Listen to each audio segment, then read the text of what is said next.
대전 IEM 국제학교 코로나19 집단 감염이 홍천까지 번졌습니다. 지역 연쇄 감염이 우려돼 방역당국이 긴장하고 있습니다. 다음 달부터 코로나19 백신 접종이 시작됩니다. 강원도와 각 시군은 원활한 예방 접종이 이뤄질 수 있도록 사전 준비에 돌입했습니다. 닥터 헬기가 되돌아가면서 환자가 숨진 사건과 관련해 해당 환자 유가족이 병원을 항의 방문했습니다. 병원 측은 공식적인 답변을 추후에 내놓겠다고 밝혔습니다. 2021년 새해를 맞아 도내 시군 주요 현안과 정책 방향을 들어보는 신년 인터뷰. 이번 시간에는 장신상 횡성군수를 만나봅니다.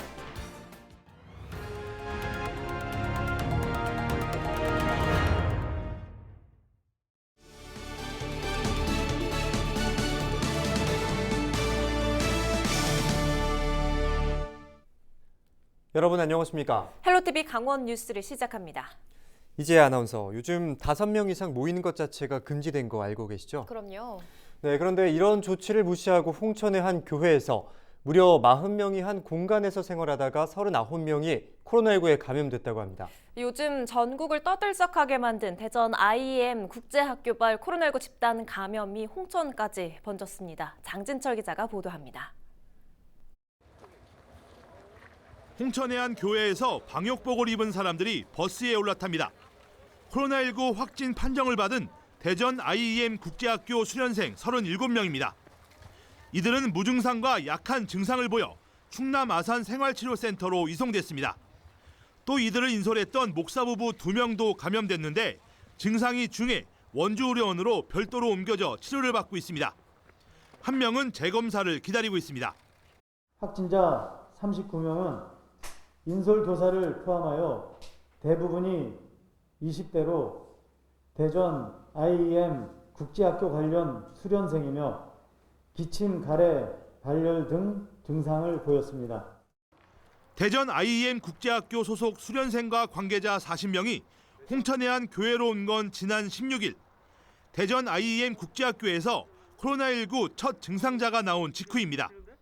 이후 열흘 정도 교회 1층에 마련된 숙소에서 머물렀습니다. 이들은 홍천 이 교회에 머물면서 홍천 지역에 있는 빨래방과 약국 등 모두 30여 곳을 다녀간 것으로 확인됐습니다.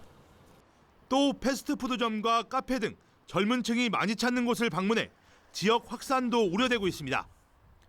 보건당국은 대전 IEM 국제학교 집단 감염 사례와 마찬가지로 방역 수칙을 위반했을 것에 무게를 두고 있습니다. 우선 일부 학생들이 증상이 있었지만 검사를 받지 않고 해열제만 복용했다는 진술을 확보했습니다. 여기에 5인 이상 집합금지 의무화 기간에 40명이 밀집, 밀폐, 밀접 등 이른바 3밀 조건에서 집단 생활을 한 것으로 보고 있습니다. 비수도권은 20톤의 예배, 미사, 법회, 예배까지 허용이 되고 있습니다. 이거는 그 밑에 수시까지 했다면 그 방역 수칙 위반은 분명한 것 같습니다. 그리고 그 관련 부서하고 협의해가지고 조치를 감염병 예방법에 조치 계획이 있습니다. 다행인 건 해당 교회 교인들은 접촉하지 않아 교인 확진으로는 이어지지 않았습니다. 홍천군은 긴급 재난 문자를 통해 이들이 방문했던 장소와 시간을 알리고 시설 이용객과 접촉자는 빠른 시간 안에 코로나19 검사를 받을 것을 당부했습니다. 헬로티비 뉴스 장진철입니다. 코로나19 장기화로 이제는 모두가 지친 상황인데요. 이런 가운데 한 줄기 희망이 있다면 다음 달부터 코로나19 백신 접종이 이루어질 예정이라는 겁니다. 강원도와 도내 시군도 원활한 백신 공급과 접종이 이뤄질 수 있도록 사전 준비에 돌입했습니다. 우리 지역 준비 상황을 이다혜 기자가 전해드립니다. 26일 오후 6시 현재 도내 코로나19 확진자는 모두 1,669명입니다. 특히 홍천과 동해 등지에서 또다시 집단 감염이 발생하면서 도 방역당국의 긴장이 계속되는 상황입니다. 잡힐 듯 잡히지 않는 코로나19 3차 유행의 꼬리물개 속에서 정부가 다음 달 백신 접종 계획을 공식화하면서 지역사회의 기대감도 높아지고 있습니다. 보건복지부와 질병관리청은 오는 9월까지 전 국민의 70%를 대상으로 1차 접종을 시행해 11월까지는 집단 면역을 형성하겠다는 구체적 목표를 제시했습니다. 예방접종과 치료제를 활용할 수 있는 다음 달 말까지 보다 확실한 진정 국면을 만드는 것이 중요합니다. 이에 강원도와 각 시군의 백신 접종 준비도 본격화됐습니다. 강원도는 먼저 초저온 냉동 보관이 필요한 화이자, 모더나 백신 공급에 대비해 실내 접종센터 후보지 22곳을 확보했습니다. 춘천 봄내체육관, 원주 치학체육관, 강릉 아이스 아레나 등으로 현장 점검을 거쳐 시군별 한 곳씩 18곳이 최종 지정될 예정입니다. 강원도는 그 밖에 도내 국가 예방접종 위탁 의료기관 600여 곳을 전수조사해 330곳을 코로나19 백신 접종 위탁 의료기관으로 지정할 계획입니다. 예방접종 추진 준비를 사전에 하라는 그런 내용이거든요. 예방접종 추진단 설정이라든가 접종센터 후보지 선정, 지역 협의체 구성이라든가 위탁 의료기관 일단은 전수조사하는 그 정도입니다. 시군별 특별 전담팀 구성에도 속도가 붙고 있습니다. 원주시는 부시장을 단장으로 상황관리팀, 이상반응관리팀, 백신 수급팀 등 5개 팀의 예방접종 추진단을 구성했습니다. 원활한 의료인력 관리와 접종 후 이상 반응 시 신속한 대응을 위해 원주시 의사회 등 유관기관과의 협의체도 구성한 상태입니다. 유관기관과 협조해 시민이 안전하고 신속히 예방 접종할 수 있도록 최선을 다하겠습니다. 정부는 오는 28일 구체적인 백신 예방접종 시행 계획을 발표할 계획입니다. 질병관리청의 앞선 발표에 따라 1, 2분기 노인과 의료계 종사자 등에 대한 접종이 마무리되면 만성질환자와 일반 성인은 3분기에 접종이 가능할 것으로 보입니다. 헬로티비 뉴스 이다혜입니다.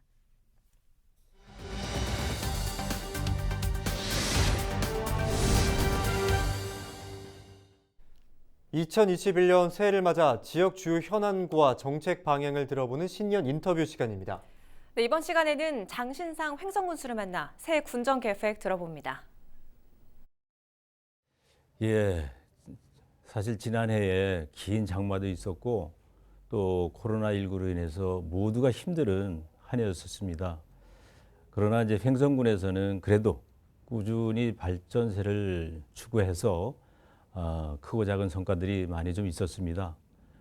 지난해 이제 이모빌리티 전기 자동차 사업이 강원도 상생 일자리 사업에서 정부 상생형 일자리로 지정을 받았습니다. 무엇보다 제일 큰 그 성과라고 볼 수가 있습니다.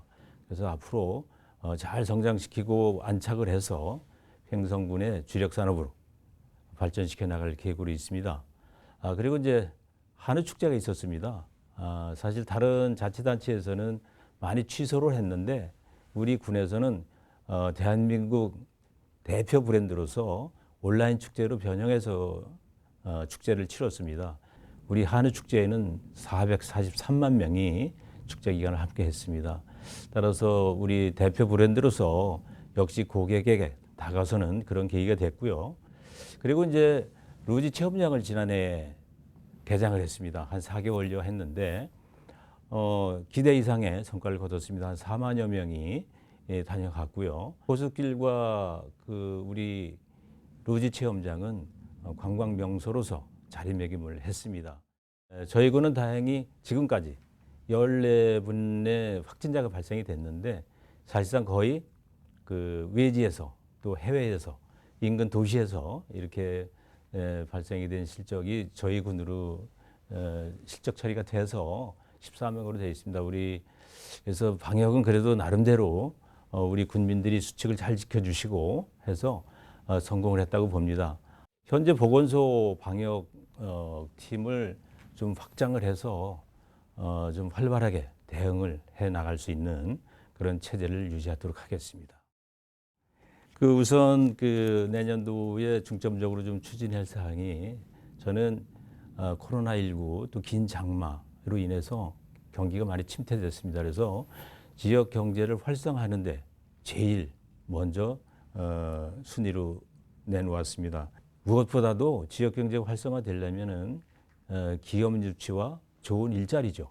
이것은 인구 증가와도 직접적으로 연관이 되는 부분이기 때문에 그래서 일단은 저희가 유치된 이모빌리티 사업은 우선은 지식정보센터, 이거는 이제 기업들이 지식을 공유할 수 있는 이런 센터를 유치를 했고, 그 다음에 전기 자동차 개발센터, 요거는 이제 디자인을 한다든지 인증을 한다든지 이런 전기 자동차와 관련된 센터를 유치하고요.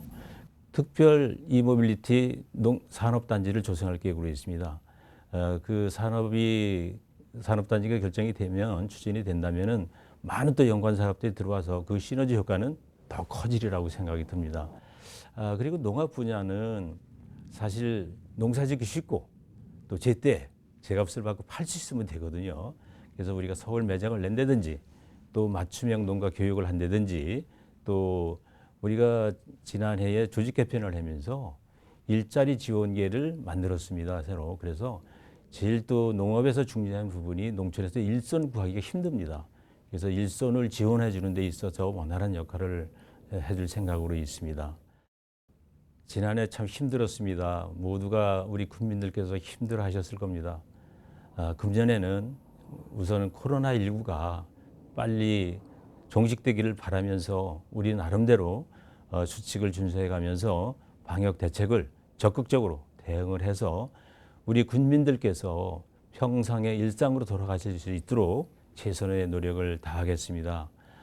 그리고 우리 행정은 공정과 또 우리 국민에게 사랑으로 베풀 수 있는 공직 문화도 바꿔나가겠습니다.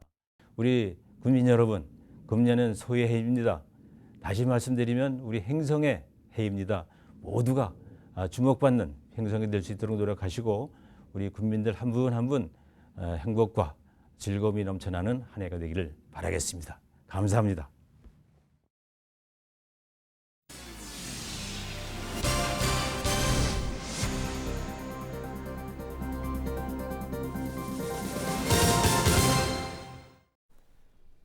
지난해 원구성 문제로 갈등을 빚었던 강릉시 의회가 신년 기자회견을 열었습니다. 강희문 의장은 재발 방지를 위해 등원 시에는 당적을 집에 놔두고 와야 한다고 목소리를 높이기도 했습니다. 그런데 원구성 문제에 대한 실질적인 대책은 빠졌다는 지적이 나옵니다. 박건상 기자가 보도합니다. 지난해 7월 1일 밤 9시쯤 강릉시 의회 본회의장입니다. 민주당 의원들이 모두 빠진 상태에서 강릉시 의회 후반기 의장으로 강희문 의원이 선출됐습니다. 이렇게 시작된 원구성 갈등은 한동안 이어졌습니다. 강희문 의장을 비롯한 강릉시 의회는 26일 기자회견을 열고 재발 방지를 위한 대책을 내놓았습니다. 강희문 의장은 의원들에게 등원과 동시에 당적을 내려놓고 강릉시를 위해 한마음으로 뭉쳐질 것을 주문하기도 했습니다.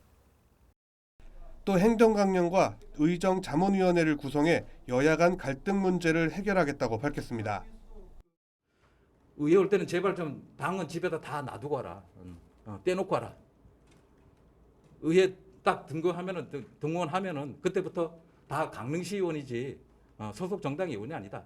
그래서 나름대로 원구성 할 때 좀 불협화음도 있고 불미한 점도 있었지만은 이제 나름대로 좀 강릉시 발전이라는 큰 틀에서 같이 갈 수 있는. 하지만 이번 대책에 대해 실질적인 해결책이 되지 못한다는 지적도 나오고 있습니다. 또 실질론 발명을 지지해주는 시민들이 있는데 그것이 의회 운영에 참여하지 못하게 된 것은 굉장히 아쉬운 거죠. 뭐 이것을 제도적으로 만든다면 의회 조례에서 일정 정도의 비율의 의원, 그러니까 당에서 일정 정도의 비율을 반영하는, 그래서 상임위를 배정하는 이런 이 밖에 강희문 의장은 신년 기자회견을 통해 남강능력 물류기지 신설 추진과 보좌관제 도입 등에 대해서도 강력한 추진 입장을 밝혔습니다.